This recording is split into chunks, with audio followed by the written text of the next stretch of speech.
demandé c'est quoi un portulan. C'était juste pour évoquer des documents qui datent du Moyen-Âge en fait, et qui dressent les cartes, les accès, les difficultés, les récifs, les hauts-fonds, les passes. Je me suis imaginé que ces Noirs qui parlaient de Marseille parlaient d'une espèce de cartographie affective et des manières d'y aborder, des endroits où aller, de la manière d'y entrer, d'y pénétrer, d'en ressortir. Et donc ce portulan nègre en fait évoque les conditions anciennes qui ont travaillé en nous et qui ont affecté la présence des Noirs à Marseille.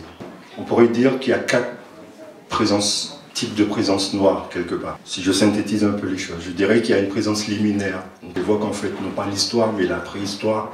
Ce moment où l'homme émerge en Afrique et part à la conquête du monde. Et donc forcément, il nous faut imaginer un moment où la Méditerranée, sur toutes ses rives, était peuplée uniquement de Noirs. La deuxième forme de présence qu'on peut évoquer, c'est la présence symbolique. C'est une présence qui se passe d'une présence physique. Et c'est une présence qui emplit l'imaginaire et qui pour la Provence, pour Marseille, en fait, remonte au califat arabo-andalou, etc. C'est une mémoire qui, à la fois, allie l'arabe et le noir, comme un pilleur, comme un pirate, parce que souvent, c'était des groupes qui venaient de la Méditerranée, qui s'installaient sur la côte. Donc c'est une mémoire très négative et qui a servi un peu aussi à constituer une identité provençale. Le sarrasin, le mort. La troisième forme de présence, la présence marginale, qui joue un rôle important sans être un rôle reconnu ou visible, etc. Et puis il y a la présence minoritaire, c'est la présence du XXe siècle. Les Noirs sont là, c'est une petite minorité, mais en tant que minorité, donc, ils font partie d'un tout et donc sont confrontés à des rapports avec des majorités. En fait, le colonialisme français n'est pas un tout homogène. Et on peut distinguer 2 périodes, on en avait parlé la dernière fois, mais c'est essentiel à comprendre. Il y a un premier empire colonial français, en gros qui correspond à la royauté, mais c'est facile de découper les choses comme ça parce qu'on pense qu'avec la Révolution, tout a changé. Et la question, c'est bien de montrer que rien n'a changé, qu'il y a eu une articulation, que l'un a infusé dans l'autre. Et donc un deuxième empire colonial français qui commence en 1830, avec la prise d'Alger, et voilà, qui va comprendre l'Indochine, l'Afrique.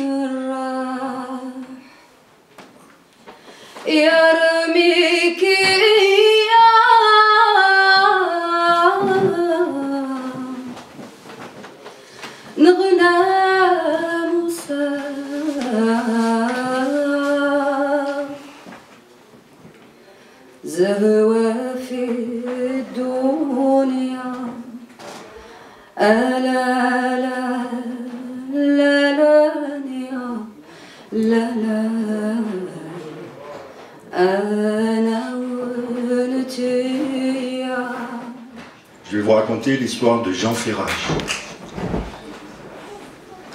Et je vais essayer de mettre l'histoire de Jean Ferrage, qui se passe en plein milieu du XVe siècle, en relation avec un film assez récent qui a obtenu un Oscar en 2014 du meilleur film à Hollywood, qui s'appelle donc 12 Years a Slave.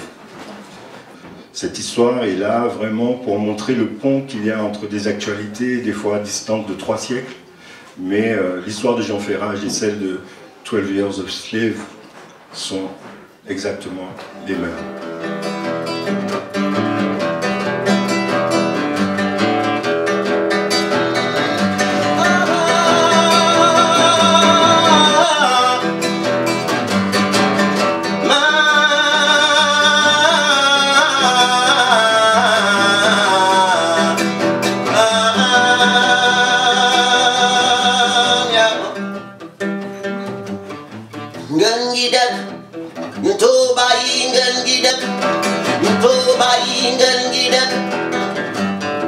Serinya bamba julige kukasi Cet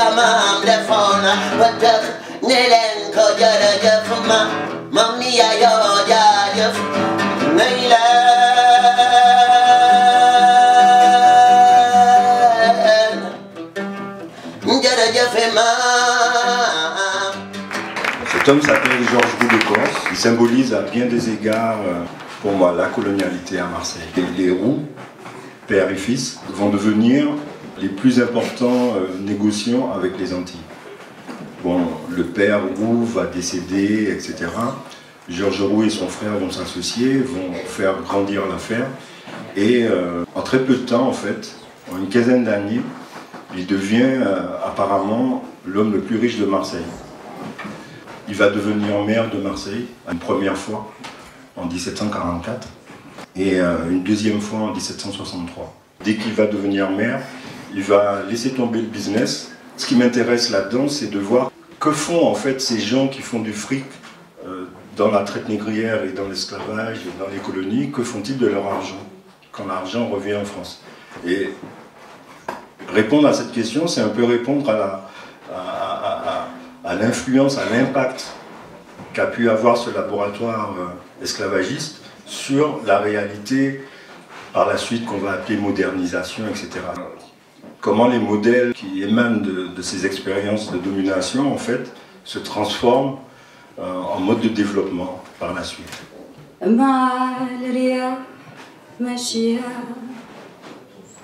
ما ندري ما نعرف في أرض الله سيحة ربي بيا يلطف كنت مهنية لقحة على الغصان رفرف واليوم صرت طايحة شكون عليا يعطف أنا الورقة المسكينة. Mais Georges Roux de Corse, en fait, il fait fortune grâce à nos petits kawas.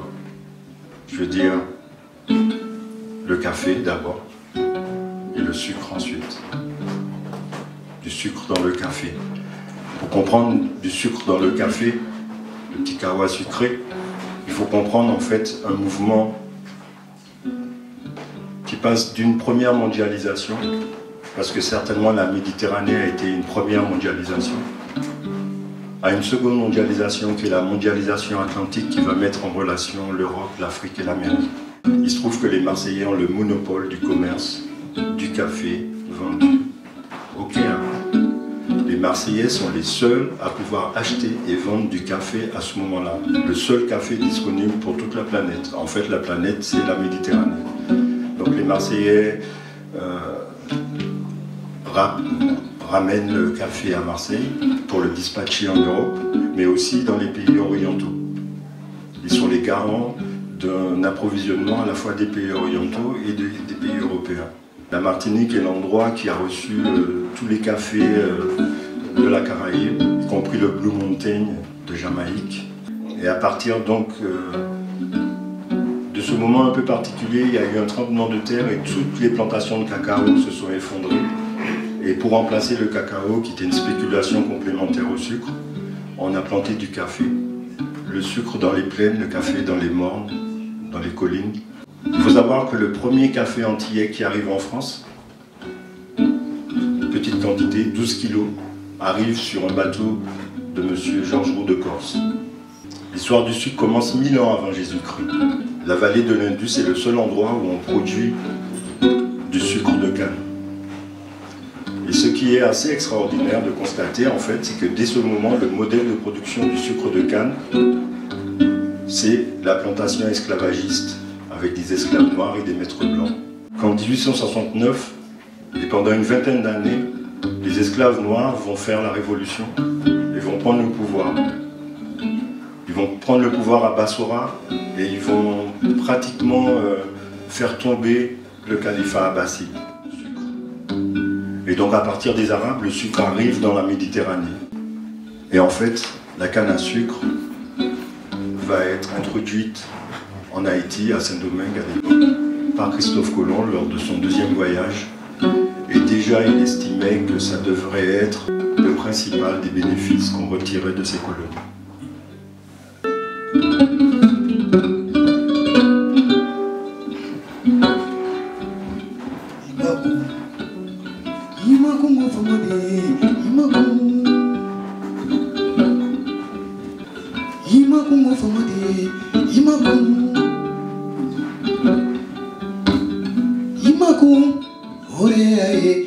Il fallait faire Imakungo,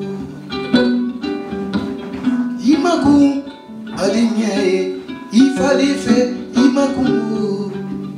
Fama d'Inkeka Kasi, Kongo Togorola, Kasi Mamwe, Ikana Kasi, Fama d'Inkeka Kasi, oh, Fama d'Inkeka.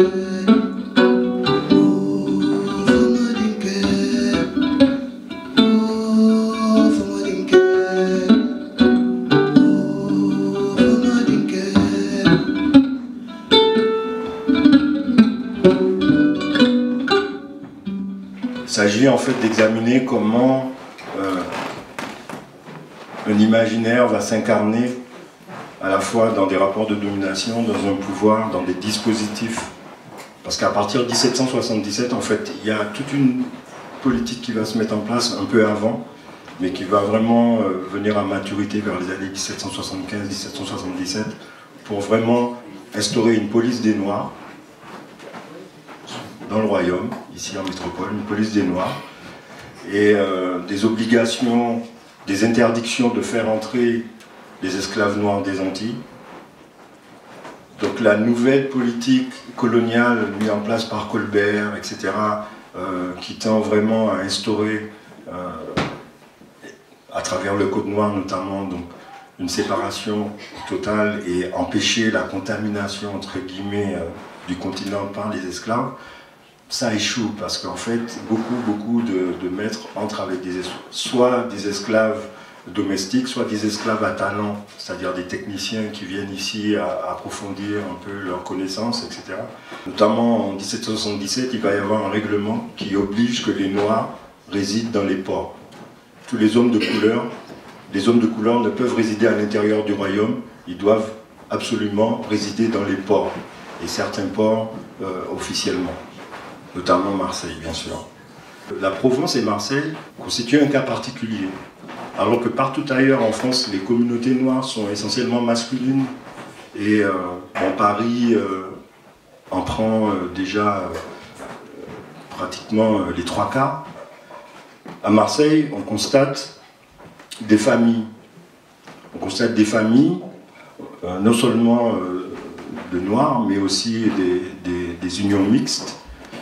Et on constate aussi des familles nombreuses. Et donc à Marseille, le pourcentage de femmes est beaucoup plus important qu'ailleurs.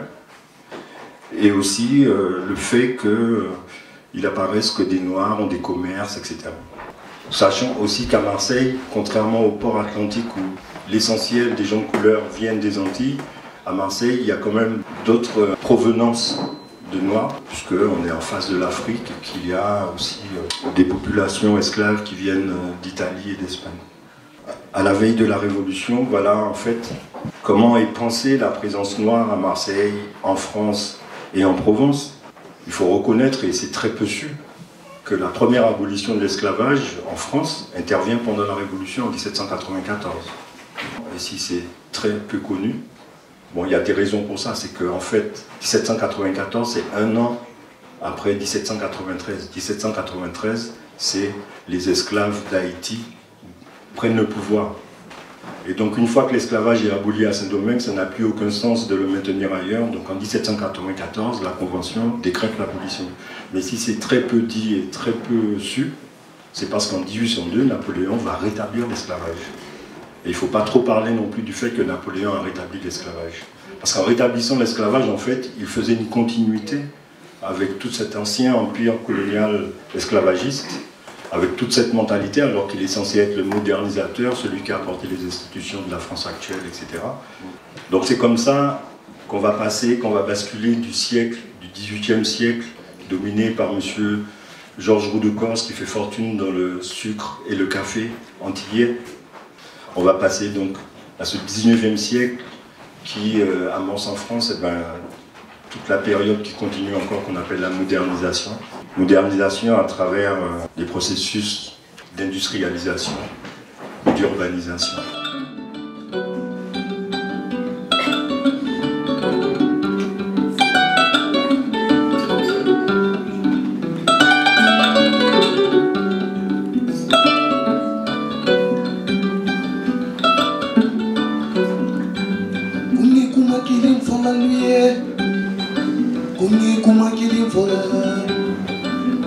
Kakanu, kinyago maluya, ikanu malu nyamaro, imara nyamara malu mande, joketa isoro kubera.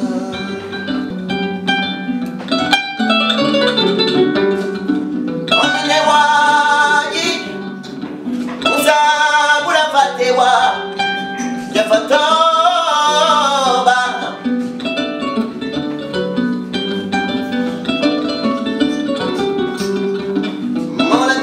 Fato, monate yalawani.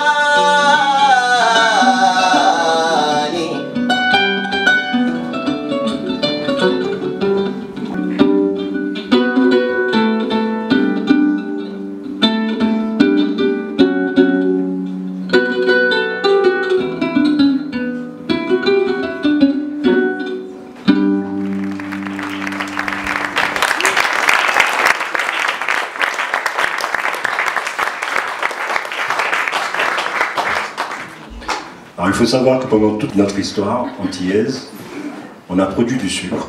L'exclusif colonial nous obligeait à produire du sucre, mais pas à le raffiner. Parce que l'intérêt de la France, c'était de raffiner le sucre. Donc nous, on produisait le sucre, on l'envoyait en France, il était raffiné, on nous le renvoyait pour consommer en sucre raffiné. Donc le cycle, c'était produire aux Antilles et raffiner en France. Et c'est étonnant de voir que la dernière raffinerie de France se trouve à Marseille et que la dernière sucrerie en Guadeloupe, entre cette dernière sucrerie et cette dernière raffinerie, il y a des liens très anciens. Donc Gardel, fin 19e, c'est pas la plus grosse usine de sucre de Guadeloupe. Et comment expliquer la longévité de cette usine particulièrement, donc qui est la dernière sur le territoire de la Guadeloupe, et qui aujourd'hui d'ailleurs a été... on y a adjoint un projet de fabrication d'électricité à partir de la biomasse, etc. Enfin, c'est couplé à quelque chose d'extrêmement moderne. Et Gardel, donc, est aujourd'hui la dernière unité de traitement de la canne à sucre en Guadeloupe. En fait, c'est deux familles qui vont créer un réseau. Les Saint-Alary et les Deville. Et si on veut comprendre que devient le capital colonial, il faut comprendre les stratégies de mariage.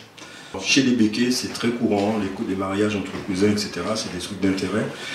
Donc, ces gens-là, donc le couple Saint-Clair-Deville, vont être les premiers à s'installer à Marseille. Ils s'installent à Marseille en 1812. Et ils se déclarent armateurs négociants. Le mari devient conseiller municipal à Marseille, alors qu'il est arrivé, je veux dire. Il n'est pas une deuxième, troisième génération. Il devient conseiller municipal. Donc c'est dire quand même qu'ils ont une place dans le petit monde du négoce et de la politique marseillaise. Donc tout ce petit monde, les Sainte-Claire-Deville, les Deville et les Saint-Alary, ils sont négociants armateurs à Marseille. Ils possèdent suffisamment de bateaux pour être classés parmi les 10 plus gros armateurs de Marseille. Et ils font le commerce avec les Antilles. Ils font rentrer leur argent à Marseille et ils ont pas mal de cash à investir. Donc c'est intéressant de voir dans quoi ils investissent ces gens-là. En fait, ils investissent dans la modernité. Et c'est ça qui est assez étonnant. C'est que ces gens qui sont censés être des archaïques, des colons, etc., machin, en fait, eux, ils sont dans une pensée de la modernité. Et ils investissent notamment en soutien à un monsieur qui s'appelle Paulin Talabot, qui est celui qui va moderniser Marseille, donc qui va créer les docks, et surtout qui est un Saint-Simonien, et c'est ça qui est très important, ce courant du Saint-Simonisme. Donc Paulin Talabot va créer le chemin de fer vers le sud, ce qu'on va appeler le PLM. Et ce sont des pionniers qui sont considérés par les autres bourgeois de Marseille comme des casse-gueules. On ne fait pas trop confiance à ces gens-là. Et Paulin Talabot n'est pas marseillais, c'est un Parisien, un ingénieur, un Saint-Simonien, donc il n'est pas très aimé au départ.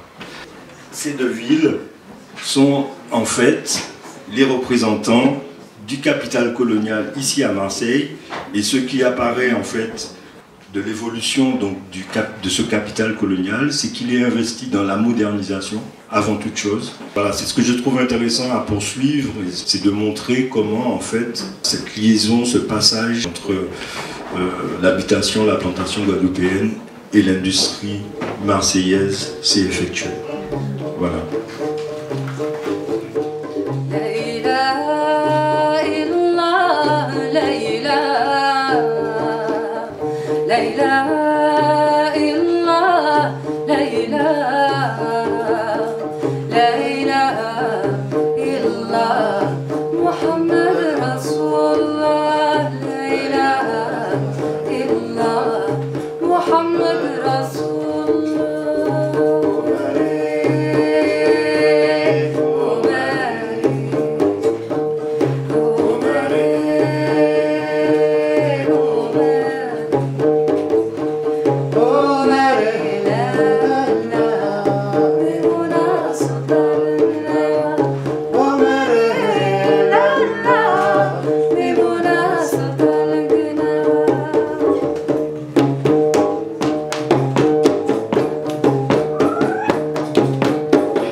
Il est fils d'un négociant de la Ciotat installé à Marseille avec une esclave affranchie guyanaise. Donc il est né autour de 1812 et il va venir à Marseille à l'âge de 8 ans et il va y faire ses classes, voilà, il va faire ses études à Marseille. Et ce jeune homme est un jeune homme très sensible et qui vit relativement mal en fait son décalage de métis.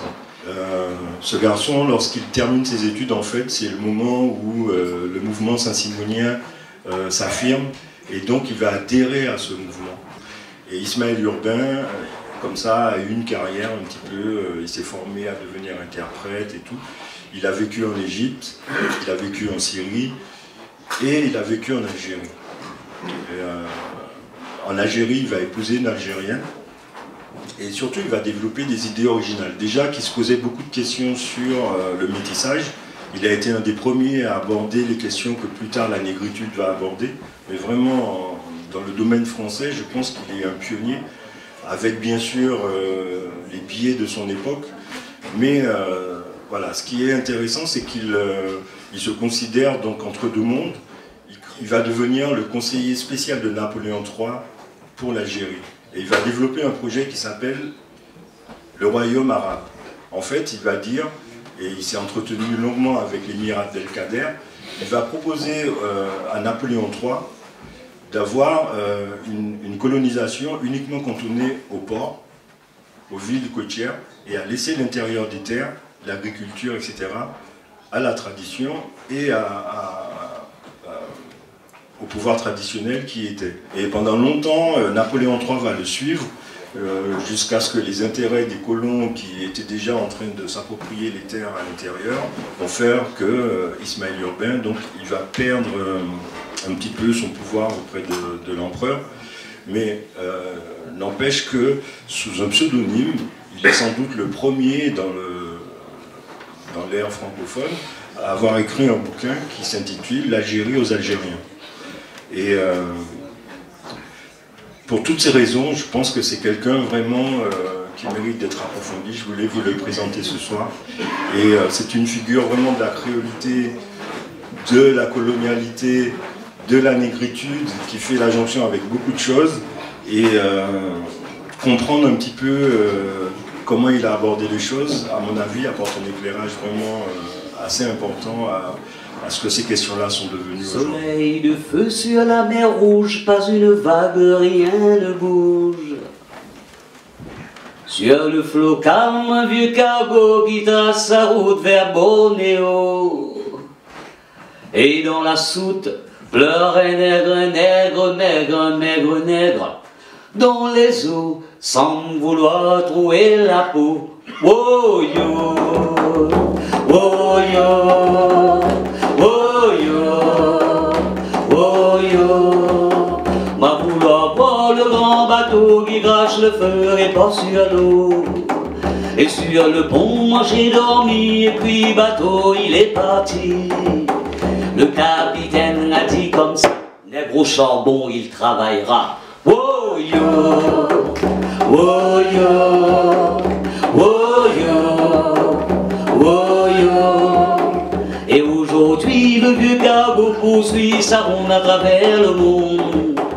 Le monde est grand, toujours des ports, toujours plus loin encore des ports. Et dans la soute pleure un nègre, nègre, nègre, nègre, nègre, dont les os semblent vouloir trouver la peau. Oh yo, oh yo, oh yo, oh yo. Pays à moitié loin sur l'eau et moi travaille au fond de bateau. Toujours ici comme dans l'enfer, jamais pu voir danser la mer. Jamais pu voir le ciel bleu, le pauvre nègre malheureux. Oh yo, oh yo, oh yo, oh yo. Bon Dieu, ça c'est pas gentil. Moi pas vouloir quitter pays. Bon Dieu, ça c'est pas gentil. Moi pas vouloir quitter pays. Au bout du ciel, sur la mer calme, dans la nuit claire, il voit des palmes. Alors il crie, c'est mon pays, et dans la mer il a bondi. Et dans la vague chante nègre, nègre, nègre, nègre, nègre, dont les os semblent vouloir trouver la peau. Oh yo, oh yo, oh yo, oh yo. Eh bien bon Dieu viens à mon secours, ma pas pouvoir nager toujours. Pays trop loin pour arriver, le pauvre nègre fatigué. Ça y est fini, adieu bon Dieu, adieu pays, tout le monde adieu. Oh yo, oh yo, oh yo, oh yo. Bon Dieu, ça c'est pas gentil. Ramenez-moi dans mon pays. Bon Dieu, ça c'est pas gentil. Ramenez-moi dans mon pays.